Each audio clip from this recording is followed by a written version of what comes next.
యేసు క్రీస్తు తన దాసులకు కనుపరచుటకు దేవుడాయనకు అనుగ్రహించిన ప్రత్యక్షత. ఈ సంగతులు త్వరలో సంభవింపనయ్యున్నవి. ఆయన తన దూత ద్వారా వర్తమానము పంపి తన దాసుడైన యోహానుకు వాటిని సూచించెను. అతడు దేవుని వాక్యమును గూర్చియూ యేసు క్రీస్తు సాక్ష్యమును గూర్చియూ తాను చూచినంత మట్టుకు సాక్ష్యమిచ్చెను. సమయము సమీపించినది గనుక ఈ ప్రవచనవాక్యములు చదువువాడును వాటిని విని ఇందులో వ్రాయబడిన సంగతులను గైకొనువారును ధన్యులు. యోహాను ఆసియలో ఉన్న 7 సంఘములకు శుభమని చెప్పి వ్రాయినది. వర్తమాన భూత భవిష్యత్కాలములలో ఉన్నవాని నుండియూ ఆయన సింహాసనము ఎదుటనున్న 7 ఆత్మల నుండియూ నమ్మకమైన సాక్షియూ మృతులలో నుండి ఆది సంభూతుడుగా లేచినవాడును భూపతులకు అధిపతియునైన యేసు క్రీస్తు నుండియూ కృపా సమాధానములు మీకు కలుగునుగాక.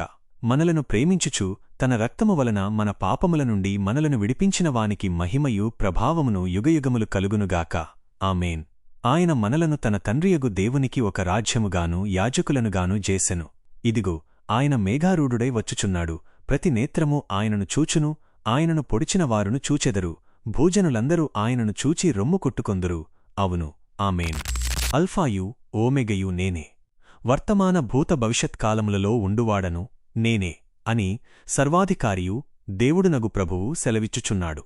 మీ సహోదరుడను యేసును బట్టి కలుగు శ్రమలోనూ రాజ్యములోనూ సహనములోనూ పాలివాడనునైన యోహానను నేను దేవుని వాక్యము నిమిత్తమును యేసును గూర్చిన సాక్ష్యము నిమిత్తమును పత్మాసు ద్వీపమున పరవాసినైతిని.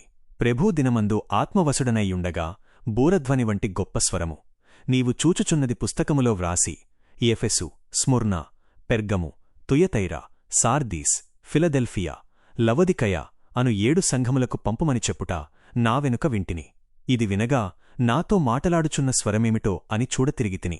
తిరుగగా 7 సువర్ణ దీపస్తంభములను ఆ దీపస్తంభముల మధ్యను మనుష్యకుమారుని పోలిన యొకనిని చూచితిని. ఆయన తన పాదముల మట్టునకు దిగుచున్న వస్త్రము ధరించుకొని రొమ్మునకు బంగారు దట్టి కట్టుకొనియుండెను. ఆయన తలయు తల వెండ్రుకలను తెల్లని ఉన్నిని పోలినవై హిమమంత ధవళముగా ఉండెను. ఆయన నేత్రములు అగ్నిజ్వాలవలె ఉండెను. ఆయన పాదములు కొలిమిలో పుటము వేయబడి మెరయుచున్న అపరంజితో సమానమయ్యుండెను. ఆయన కంఠస్వరము విస్తార జలప్రవాహముల ధ్వనివలె ఉండెను. ఆయన తన కుడిచేత 7 నక్షత్రములు పట్టుకొనియుండెను.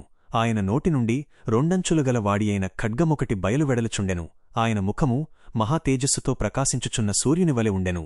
నేనాయనను చూడగానే చచ్చిన వానివలె ఆయన పాదముల యొద్ద పడితిని. ఆయన తన కుడిచేతిని నామీద ఉంచి నాతో ఇట్లనెను, భయపడకుము, నేను మొదటివాడను కడపటివాడను జీవించువాడను. మృతుడనైతినిగాని ఇదిగో యుగయుగములు సజీవుడనయ్యున్నాను.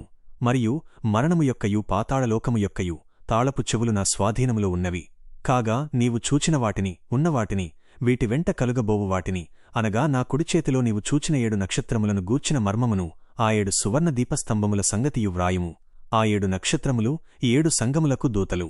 ఆ 7 దీపస్తంభములు 7 సంఘములు.